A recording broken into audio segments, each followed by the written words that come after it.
शांति। 29 दिसंबर 89। पढ़ाई का सार, आना और जाना। इतनी लंबी चौड़ी पढ़ाई, सार क्या है उसका? कहाँ आना? बोलो। पूरे पढ़ाई का सार, आना और जाना। कहाँ आना? नई दुनिया में आना। और फिर कहाँ जाना? गुड। ये हमारे यहाँ की परिभाषा। आना और जाना। बाबा कहते हैं आना और फिर तुमको कहाँ जाना? नई दुनिया में साथ जाना, सतयुग में जाना।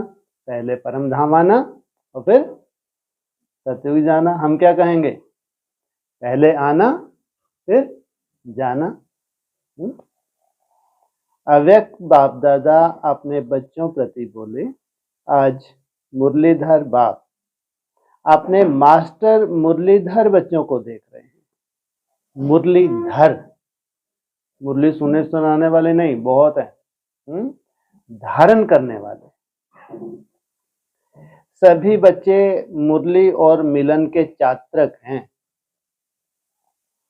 ऐसे चात्रक सिवाय ब्राह्मण आत्माओं के और कोई हो नहीं सकता।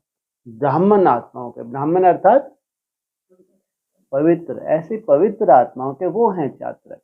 उनको आनंद आता है, उनको खुशी मिलती है। यह ज्ञान मुरली और परमात्मा मिलन न्यारा और प्यारा है। दुनिया की अनेक आत्माएं परमात्मा मिलन की प्यासी हैं, इंतजार में हैं। लेकिन आप ब्राह्मण आत्माएं दुनिया के कोने में गुप्त रूप में अपना श्रेष्ठ भाग्य प्राप्त कर रहे हो। किसी को मालूम है? गुप्त रूप में अपना क्या श्रेष्ठ भाग्य। वैसे तो ब्राह्मण बनना ही बहुत श्रेष्ठ है, लेकिन उन ब्राह्मणों में भी कोई ऐसे ब्राह्मण हो जो प्रैक्टिकल में धारणा करते हैं। क्योंकि दिव्य बाप को जानने वाले अथवा देखने के लिए दिव्य बुद्धि और दिव्य दृष्टि चाहिए। कौन सा बाप? कौन से बाप को? हाँ, वो बाप दिव्य है। उसको देखने के लिए कैसी? तुम्हारी बुद्धि भी कैसी चाहिए? सोने की चाहिए, दिव्य चाहिए। और दृष्टि भी कैसी चाहिए? नहीं तो स्थूल दृष्टि से तो देख ही नहीं सकते। जो बाप ने आप विशेष आत्माओं को दी है, बाप रे, ये तो एक्स्ट्रा भाग्य हो गया। जो बाप ने उस अव्यक्त ज्योतिर्लिंगम ने आप बच्चों को दी है, इसलिए आप ब्राह्मण ही जान सकते हो और मिलन बना सकते हो। दी ही किस लिए है? पहले जानकारी और फिर मिलन बना सकते हो। दुनिया वाले तो पुकारते रहते। पूरे ब्राह्मणों की दुनिया में अभी क्या हो रही है? पुकार चल रही है। जैसे से अति हो रही है, वैसे ये पहले लौकिक दुनिया के ऊपर लागू होता था, आज यही वाणी हमारे संसार में लागू हो रही है। एक बूंद के प्यास से हम, कहाँ तो तूने छत्ती से आके इतना बड़ा भंडार दिया, लेकिन वो भंडार ने काम ही नहीं किया। इतना ज्ञान, इतने क्लासेस, इतने बड़े महारथी, अव्यक्त पार्ट 49 ईयर, लगभग 50 वर्ष ही कह लो। साकार पार्ट चला, बाप रे बाप। लेकिन जिस लिए आप आए थे, जो सुख शांति चाहिए थी, आज जीवन में है ही नहीं। तरस रहे। तो अब ऐसी कौन सी बूंद है जिससे हमको सुख शांति मिले? प्यासे हैं। और आप क्या कहते हो? और आप क्या कहते हो? हम वर्षे के अधिकारी, हम एक बूंद के लिए नहीं तड़प रहे। हम तो वर्षे के अधिकारी हैं। कितना अंतर है, बाप रे। कहाँ प्यासी और कहाँ अधिकारी।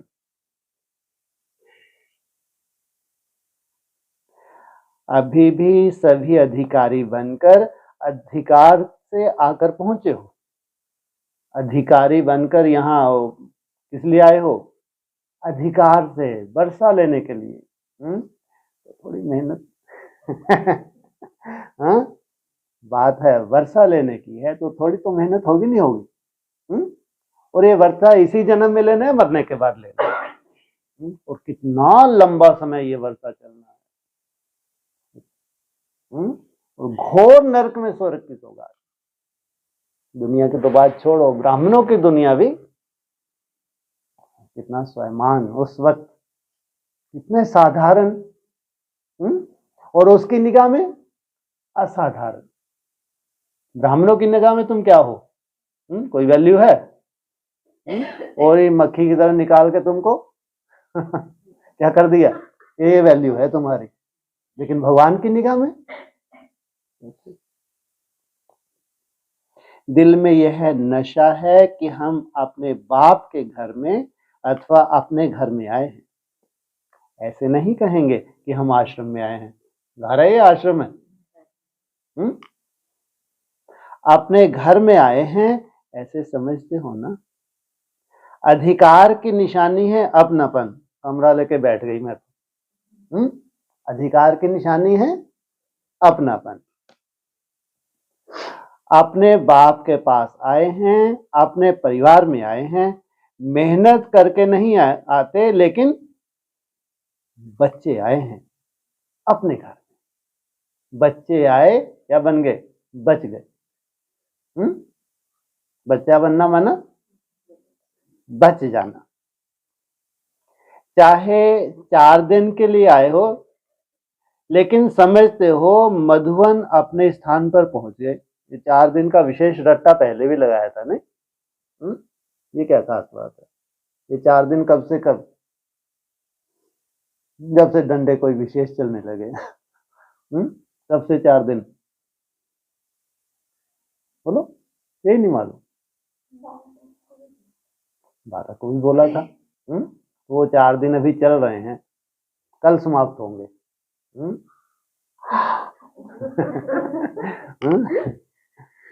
तो यह है आना और जाना। तुम्हारा आना और कहाँ जाना? कहाँ जाना? आना तो हो गया, जाना कहाँ? हाँ, ये है हमारा भाग्य। जीते जी वैकुंठ माना परम धाम, इस शरीर से। आप ब्राह्मणों की जो पढ़ाई है वह मुरलीधर की जो मुरली है, उसका सार यह 2 शब्द ही हैं, आना और जाना। ये सबके लिए है या बस एक के लिए लागू हो गया, सब औरों के लिए नहीं? आज नहीं तो कल। क्या सबके लिए? क्या मतलब? सबको आना ही पड़े, पूरी तरह समर्पण करना ही पड़े। कितनी झंझटों से छूट जाएंगे सोचो। कोई झंझट, कमाने खाने की कोई झंझट नहीं, बस बाप बाप बाप। बगीचों में घूम रहे हैं, आनंद ले रहे हैं, झूले झूल रहे हैं, वॉकिंग कर रहे हैं सुबह सुबह। वो सुनाएंगे आपको 3-4 मिनट, ब्रह्मा बाबा के पहले वो सुनवा देंगे और फिर वो लिखी है, 3-4 मिनट का पॉइंट है। ये तुम्हारा भविष्य है, जो उस वक्त साक्षात्कार करती थी संदेशियां। प्रैक्टिकल जब बैकुंठ होगा तो कैसे कैसे पूरी रूपरेखा बताइए। याद की यात्रा का अभ्यास क्या करते हो? कर्म योगी का अर्थ ही है मैं अशरीरी आत्मा, शरीर के बंधन से न्यारी हूं। मैं क्या हूं? अशरीरी आत्मा, शरीर के बंधन से न्यारी हूं। कर्म करने के लिए कर्म में आती हूं और कर्म समाप्त कर कर्म बंधन से न्यारी हो जाती हूं। संबंध में रहते, बंधन में नहीं रहते, संबंधों को निभाते हैं। ये अलौकिक संबंध है, लेकिन यहां कोई बंधन नहीं है। बंधन में क्या होता है? दुख होता है। तो यह क्या हुआ? कर्म के लिए आना और फिर न्यारे हो जाना। कर्म के बंधन वश, कर्म में नहीं आते हो, लेकिन कर्म इंद्रियों को अधीन कर अधिकार से कर्म करने के लिए कर्म योगी बनते हो। यह है कर्म योगी की निशानी। इंद्रियों के कर्म के वशीभूत नहीं हो। कोई भी किसी के वश हो जाता है तो वश हुई आत्मा मजबूर हो जाती है, और मालिक बनने वाली आत्मा कभी भी इससे मजबूर नहीं होती, अपने स्वयमान में मजबूत रहती है। कई बच्चे अभी भी कभी कभी किसी न किसी कर्म इंद्रियों के वश हो जाते हैं, फिर कहते हैं आज आंख ने धोखा दे दिया, आज मुख ने धोखा दे दिया, दृष्टि ने धोखा दे दिया। परवश होना अर्थात धोखा खाना, और धोखे की निशानी है दुख की अनुभूति होना। जब भी आप धोखा खाएंगे तो क्या होगा? अंदर से दुख होगा। और धोखा खाना चाहते नहीं हैं, लेकिन ना चाहते हुए भी कर लेते हैं। इसको कहा जाता है वशीभूत होना। दुनिया वाले कहते हैं चक्कर में आ गए, चाहते भी नहीं थे, लेकिन पता नहीं कैसे चक्कर में आ गए। आप स्वदर्शन चक्रधारी आत्मा किसी धोखे के चक्कर में आ नहीं सकती, क्योंकि स्वदर्शन चक्र अनेक चक्रों से छुड़ाने वाला है। तुम्हारी याद की जो प्रैक्टिस है अमृत वेले से लेकर राग तक, ये क्या है? पूरे 84 के चक्र से तुमको छुड़ाने वाला है। ना सिर्फ अपने को, लेकिन औरों को भी छुड़ाने के निमित्त बनते हो। चलो अपन तो हो गए फ्री, क्या? ना सिर्फ अपने को और औरों को, क्या? दुनिया वालों को। हाँ, जो श्रेष्ठ ब्राह्मण है समझो वो छूटे ही हैं। कब? जब हम छूट जाएंगे। कब छूटेंगे आप लोग? गुड। क्यों नहीं? जैसा तुम लक्ष्य रखोगे वैसे तो लक्षण आएंगे। हाँ, नॉलेज तुमको पूरी होनी चाहिए। ये 3.5 साल है, उसके बाद 7 साल की भी नॉलेज होनी चाहिए, फिर अगला जो 3.5 दिन का जो स्टेप, नॉलेज पूरी होनी चाहिए। नॉलेज में कोई कमी नहीं, लेकिन हमारा खुद का उसमें टारगेट। लेकिन औरों को भी छुड़ाने के निमित्त बनते हैं। अनेक प्रकार के दुख के चक्रों से बचने के लिए सोचते हैं इस सृष्टि चक्र से निकल जाए। कितने के चक्कर से निकल जाए? है कितने के? 84 के। आ गया फिर 84 का लफड़ा। तब से मुंह ही अड़ा। ऐसा कर लिया, हम बोला कुछ नहीं। हाँ, 17 से पूरे 84 डेज। फिर क्या आ जाएगी? नई दुनिया। और नई दुनिया वो प्रैक्टिकल रूप। और ये 84 डेज कोई अंडरग्राउंड हो जाए। सोच, लॉटरी लगी नहीं लगी? और फिर बाहर निकलेगी वो आत्मा, क्या लेके निकलेगी?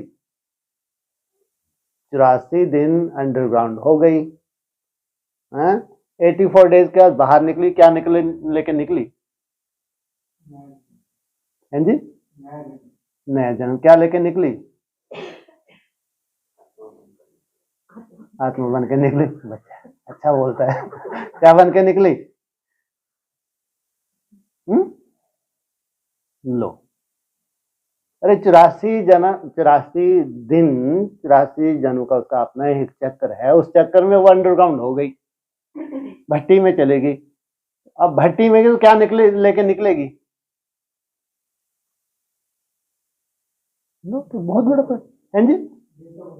देवता बन के निकलेगी। क्या बन के निकलेगी? ये पता नहीं बोले कुछ, फिर पसंद तो आता नहीं भाई साहब को। अब फिर क्या बोले? अरे अरे अरे अरे। हाँ, अरे जब गई ही भट्टी में है तो फिर सोना बन के निकली। अच्छा, और अभी मैं नहीं बोलूं, अभी है। पकी हुई ईंट के लिए ऐसी सुंदर व्यवस्था होगी तो परमानेंट भट्टी में चली गई। 84 डेज की बात है ना। 84 डेज की भट्टी तुमको परमानेंट भट्टी दे दे, जिससे तुमको कंचन बन के निकलना, जामदे जामदे होता है क्या? हो सकता है? यहाँ तो भविष्य में कोई मुंह के बक्कों का तो रोल ही नहीं रहना है। हाँ, तुमको इतनी सुंदर भट्टी मिल जाए, ऐसी कोई व्यवस्था मिल जाए, सोचो, ये अपना भाग्य नहीं है? तो आज चक्रों की बात हो रही है। अनेक प्रकार के दुखों के चक्रों से बचने के लिए सोचते हैं इस सृष्टि चक्र से निकल जाएं, लेकिन सृष्टि चक्र के अंदर पार्ट बजाते हुए अनेक दुख के चक्रों से मुक्त हो जीवन मुक्त स्थिति को प्राप्त कर सकते हैं, यह कोई नहीं जानता। हम चक्र में भी रहें, पार्ट भी बजाएं, लेकिन मुक्त होकर पार्ट बजाएं, ये कोई भी ब्राह्मण नहीं जानता कि संगम युग पे क्या ये स्टेज बन सकती है।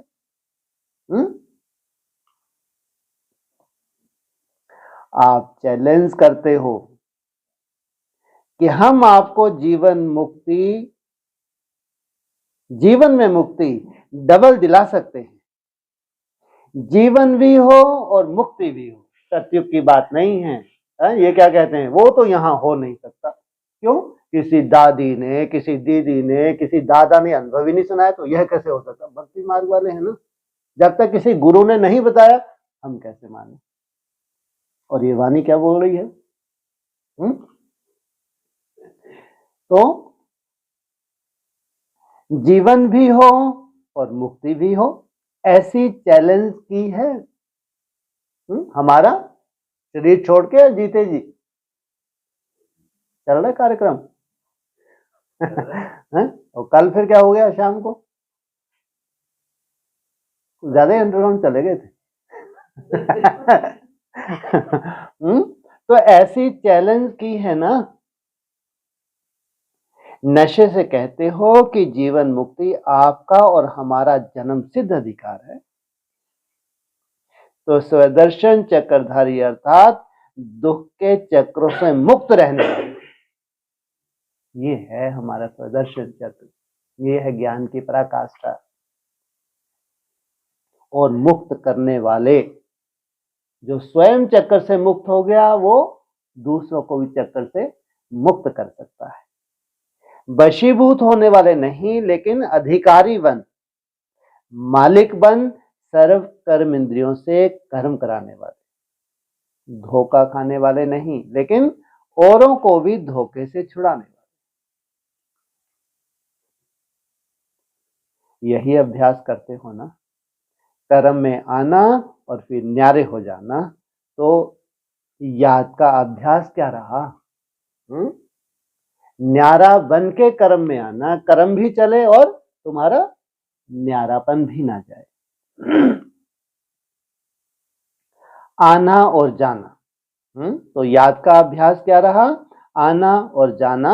और पढ़ाई अर्थात ज्ञान का सार क्या है? कर्मातीत बन घर जाना है और फिर राज करने का पार्ट बजाने के लिए अपने राज में आना है। अभी वो पॉइंट भेजा था ना, कितने ये, हाँ, परसों की 13 तारीख की मुरली का। परमधाम में ना बैकुंठ का, सॉरी, ब्रह्मांड का मालिक। मुक्ति की हमारी अवस्था माना पूरे ब्रह्मांड के मालिक बनते हो। फिर जीवन मुक्ति माना प्रैक्टिकल। यही ज्ञान का सार है ना। तो जाना और आना, यही ज्ञान और योग है। इसी अभ्यास में दिन रात लगे हुए हो, उनको फुर्सत नहीं, वो कहते क्या करते हैं, बैठे बैठे कोई सेवा भी नहीं करते। अरे तुमको क्या मालूम? दिन रात क्या कर रहे हो? तुम्हारी तो दिन रात की सेवा है, उनकी तो सेवा कितने घंटे, 8, 10, 12 घंटे करेंगे। मेला लगा लिए, चलो थोड़ी बहुत रातों को भी कर ली, लेकिन हमारी थकते हो, सालों से लगे हो। यह है दिन रात की सेवा। प्रैक्टिकल चैतन्य प्रदर्शनी म्यूजियम तैयार करना कोई मासी का घर है क्या? स्वयं को प्रैक्टिकल मूर्ति बनाना कोई जामदे जामदे होता है? बुद्धि में घर जाने की बात घर जाने की और फिर राज में आने की खुशी है। जैसे मधुवन अपने घर में आते हो तो कितनी खुशी रहती है। जब से टिकट बुक कराते हो तब से जाना है, यह बुद्धि में याद रहता है ना। तो जब मधुवन घर की खुशी है तो आत्मा के घर जाने की खुशी है। होगी टिकट बुक? कहाँ जाने की खुशी है? हमारा घर। वो कितना सुंदर नया चित्र है। हाथ की जरूरत किनको पड़ रही है वहां पे? बिल्कुल नीचे वाले को या जो बीच तक पहुंच गए? हाँ। सोचो। तो जितना सदा यह आने और जाने का अभ्यास होगा, जब चाहो तब अशरीरी स्थिति में स्थित हो जाओ, जब चाहो तब कर्म योगी बन जाओ। यह अभ्यास बहुत पक्का चाहिए। ऐसे ना हो आप अशरीरी बनना चाहो और शरीर का बंधन, कर्म का बंधन, व्यक्तियों का बंधन, वैभवों का बंधन, स्वभाव संस्कार का बंधन अपनी तरफ आकर्षित करे। कोई भी बंधन अशरीरी बनने नहीं देगा। कोई भी बंधन हो लेकिन फिर अशरीरी बनने नहीं देगा। जैसे कोई टाइट ड्रेस पहनते हैं तो समय पर सेकंड में उतारना चाहें तो उतार नहीं सकेंगे, खिंचावट होती है क्योंकि शरीर से चिपका हुआ है। ऐसे कोई भी बंधन का खिंचाव अपनी तरफ खींचेगा। बंधन आत्मा को टाइट कर देता है। इसलिए बाप दादा सदैव यह पाठ पढ़ाते हैं, निर्लिप्त अर्थात न्यारे और अति प्यारे। यह बहुत काल का अभ्यास चाहिए। ज्ञान सुनना सुनाना, सेवा करना यह अलग चीज है, लेकिन यह अभ्यास अति आवश्यक है। कौन सा? ये सुनना सुनाना ज्ञान ये कोई खास बात नहीं है, लेकिन क्या आवश्यक है? अति आवश्यक। हाँ, एकदम अशरीरी, कर्मातीत, निर्लेप। पास विद ऑनर बनना है तो इस अभ्यास में पास होना अति आवश्यक है। पास विद ऑनर कितने होते हैं? 8। लेकिन पूरे के पूरे जिनको कहते हैं ये पास विद ऑनर, सेम क्वालिटी वही है। सीट पे राजा बैठता है लेकिन जो प्रिंस प्रिंसेस है कोई कमी होती है, किसी तरह अधिकार की कमी होती है, और पूरी प्रजा के सामने कैसा स्टेटस होता है उनका? और इसी अभ्यास पर अटेंशन देने में डबल अंडरलाइन करो, तभी डबल लाइट बन कर्मातीत स्थिति को प्राप्त कर डबल ताजधारी बनेंगे। इतनी मेहनत की सब्जेक्ट है नहीं है मेहनत? प्राप्ति छोटी मोटी, अगर मेहनत है तो उतनी बड़ी प्राप्ति भी है। अब हमको ये क्लियर होगा कम से कम मेहनत ही है बस, लेकिन जब ऊपर पहुंचना होगा तो कितना टाइम लगने वाला है? लिए बैठे और ट्रांसफर हुए। बाबा भी बहलाने के लिए संदेशियों को भी साक्षात्कार करवाते थे, उमंगोत्साह बढ़ाते थे। अब तुम तो प्रैक्टिकल कर रहे हो, तुमको दिखा रहे ये है तुम्हारा भविष्य, चिंता मत करो। ब्राह्मण बने, बाप के वर्षे के अधिकारी बने, गॉडली स्टूडेंट बने, ज्ञानी तो आत्मा बने, विश्व सेवाधारी बने, यह तो भाग्य पा लिया। लेकिन अब पास विद ऑनर होने के लिए, कर्मातीत स्थिति के समीप जाने के लिए ब्रह्मा बाप समान न्यारे अशरीरी बनने के अभ्यास पर अटेंशन चाहिए। कर्मातीत अवस्था के करीब जाने के लिए कौन सा अटेंशन? अशरीरी बनने का। जैसे ब्रह्मा बाप ने साकार जीवन में कर्मातीत होने के पहले न्यारे और प्यारे रहने के अभ्यास का प्रत्यक्ष फल अनुभव कराया। क्योंकि आप कहाँ जाना था? कर्मातीत तो क्या होने? डिटैच होने लगे थे। स्वतः ही ऐसी प्रेरणा होने लगी कि अब नहीं, अब तो इन सब से धीरे धीरे डिस्कनेक्ट होना है। जो सभी बच्चे अनुभव सुनाते हो, सुनते हुए न्यारे, कार्य करते हुए न्यारे, बोलते हुए न्यारे रहते थे, सेवा को व कोई कर्म को छोड़ा नहीं, लेकिन न्यारे हो लास्ट दिन भी बच्चों की सेवा समाप्त की। न्यारापन हर कर्म में सफलता सहज अनुभव कराता है। करके देखो क्या? न्यारापन हर कर्म में सफलता सहज अनुभव कराता है। भागवत न्यारापन, न्यारे क्या करो, करके देखो। 1 घंटा इसको समझाने की भी मेहनत करके देखो, और उसके अंतर में 15 मिनट में सुनाते हुए, बोलते हुए न्यारेपन की स्थिति में स्थित होके दूसरी आत्मा को भी न्यारेपन की स्थिति का वाइब्रेशन देकर देखो। 15 मिनट में सफलता होगी, वह 1 घंटे में भी नहीं होगी। यही प्रैक्टिस ब्रह्मा बाप ने करके दिखाई। तो समझा क्या करना है? पहले निमित्त तो टीचर्स हैं, फॉलो फादर करेंगी ना। सेवा का विस्तार भल कितना भी बढ़ाओ, लेकिन विस्तार में जाते सार की स्थिति का अभ्यास कम ना हो। विस्तार में सार भूल ना जाए। खाओ पियो, सेवा करो, लेकिन न्यारेपन को नहीं भूलो। वाणी द्वारा भी कहां तक सेवा करेंगे, कितने भी करेंगे। अब तो रूहानी वाइब्रेशन, अशरीरीपन की स्थिति के वाइब्रेशन, न्यारे और प्यारेपन के शक्तिशाली वाइब्रेशन वायुमंडल में फैलाओ। सेवा की तीव्र गति का साधन भी यही है। कौन सा? उससे क्या होता है? वायुमंडल बनता है। तो वायुमंडल बनते बनते कौन सा सर्टिफिकेट मिल जाता है? क्या बोला अव्यक्तवाणी ने? पांडवों का किला ऐसा बन जाएगा, आसुरी संप्रदाय को छोड़ो, आसुरी संकल्प भी नहीं आ सकेंगे। दूसरे की सेवा करने के पहले स्वयं इस विधि में संपन्न होंगे, तब सेवा की सिद्धि को प्राप्त करेंगे। अब वाणी में आना सहज हो गया है, और दिल से भी करते हो, क्योंकि अभ्यास पक्का हो गया है। ऐसे ही है, अभ्यास भी नेचुरल हो जाएगा। इस नेचुरल अभ्यास से ही नेचर बदली होगी।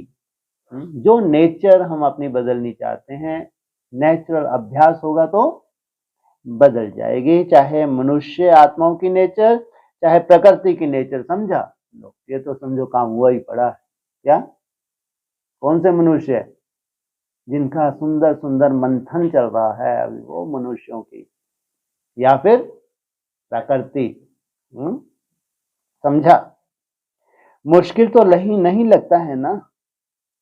बड़े ते बड़े बाप के बच्चे हैं, और बड़े ते बड़ी प्राप्ति के अधिकारी हैं। तो उसके लिए कोई बड़ी बात नहीं। अटेंशन रखना तो आता है ना? कि टेंशन रखना आता है? क्या बोलो? टेंशन टेंशन समाप्त, तो फिर क्या कहेंगे? अटेंशन। एक ही चीज रह सकती है, या अटेंशन या टेंशन। निजी संस्कार अटेंशन के हैं। आप लोगों के निजी संस्कार अटेंशन के हैं। जब टेंशन रखना आता है तो अटेंशन रखना क्या बड़ी बात है? रास्ते में कोई छोटी मोटी टेंशन आती नहीं आती? और टेंशन को भी भगाने के लिए अटेंशन रखना फिर क्या बड़ी बात है? टेंशन रखने में तो आदती हो गए हो ना। रेसर जन्म क्या किया? जो थोड़ा थोड़ा सा फिर टेंशन बढ़ते बढ़ते आज कहाँ आ गए? अटेंशन समाप्त, टेंशन शुरू। और फिर क्या होगा? अटेंशन समाप्त, टेंशन, सॉरी हाँ, क्या हर कुछ बोलती है आप भी। क्या बोला? हाँ, अटेंशन शुरू, टेंशन समाप्त। ये बोलो। तो टेंशन रखने में तो आदती हो गई हो ना। अटेंशन का भी टेंशन नहीं रखो, कितना सुंदर है। अटेंशन का भी टेंशन नहीं रखो, लेकिन नेचुरल अटेंशन हो। कई ऐसा भी करते हैं, अटेंशन को टेंशन में बदल देते।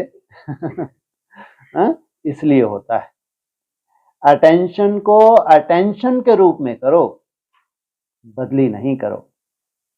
ओरिजिनल अभ्यास आत्मा को न्यारे होने का है। न्यारी थी, न्यारी हैं, फिर न्यारी बनेंगी। सिर्फ अटैचमेंट न्यारा बनने नहीं देता। चाहे देह से भी क्या है हमारा अटैचमेंट है। वैसे आत्मा की ओरिजिनल नेचर शरीर से न्यारे रहने की है, अलग है। कहां से आई है आत्मा? परम धाम से। ये उसकी ओरिजिनल नेचर है। आज कितना कठिन लगता है, इस जन्म में हो भी पाएगा? शरीर आत्मा नहीं, आत्मा शरीर नहीं, तो न्यारे हुए ना। सिर्फ 63 जन्मों से अटैचमेंट की आदत पड़ गई है। ओरिजिनल तो ओरिजिनल ही होता है। वो जो हमारा ओरिजिनल संस्कार है वो असली संस्कार है। अच्छा, डबल विदेशी भी बहुत पहुंच गए हैं नया वर्ष मनाने के लिए। मेहमान बन करके आए हो या बच्चे बनकर आए हो, अपनापन लगता है ना।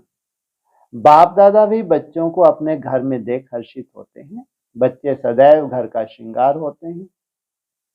बच्चों से मधुवन सज जाता है, इसलिए बाप दादा अपने घर के श्रृंगार को देख खुश हो रहे हैं। चाहे भारतवासी चाहे विदेशी, दोनों ही घर के श्रृंगार हैं। बाप दादा आने की भी मुबारक देते, जाने की भी मुबारक देते। कहाँ जा रहे हो? अब तो बैकुंठ एक ही रखा है। सेवा के लिए आ रहे हैं और फिर कहाँ जाएंगे? वापस घर। बाप दादा आने की भी मुबारक देते, जाने की भी मुबारक देते।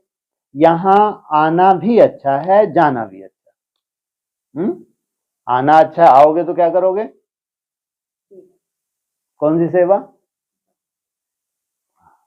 याद करोगे, याद दिलाओगे। जाओगे तो क्या करोगे? होमवर्क दे के चले जाओगे। तो फिर आते हैं, तब तक होमवर्क करो। जाना भी अच्छा, विदाई नहीं है, बधाइयां ही बधाइयां हैं। इतना सुंदर होमवर्क देके जा रहे, 84 डेज। क्या है ये? बधाइयां ही बधाइयां। और बीच में आके ज्वाइन भी कर लेंगे 84 डेज में, नहीं तो क्या कहेंगे? बधाइयां ही बधाइयां हैं। जाएंगे तो सेवा की बधाइयां, और यहां आए हो तो मिलने की बधाइयां। दोनों ही मुबारक है ना। अच्छा, सर्व देश विदेश के सदा अधिकारी बच्चों को, सदा ज्ञान और याद के सार में रहने वाली श्रेष्ठ आत्माओं को, सदा आना और जाना। जाना भी किस लिए है? आने के लिए। सदा आना और जाना, इस स्मृति से संपन्न बनने वाली आत्माओं को, सदा ब्रह्मा बाप को फॉलो करने वाले कर्मातीत स्थिति के समीप पहुंचने वाली योगी आत्माओं को, सदा अपने पन के अनुभव और अधिकार की खुशी में रहने वाले खुश नसीब बच्चों को बाप दादा का याद प्यार और नमस्ते। ये बड़ी आज छोटी सी। ओम शांति। लेकिन साथ तक झेलना तो है।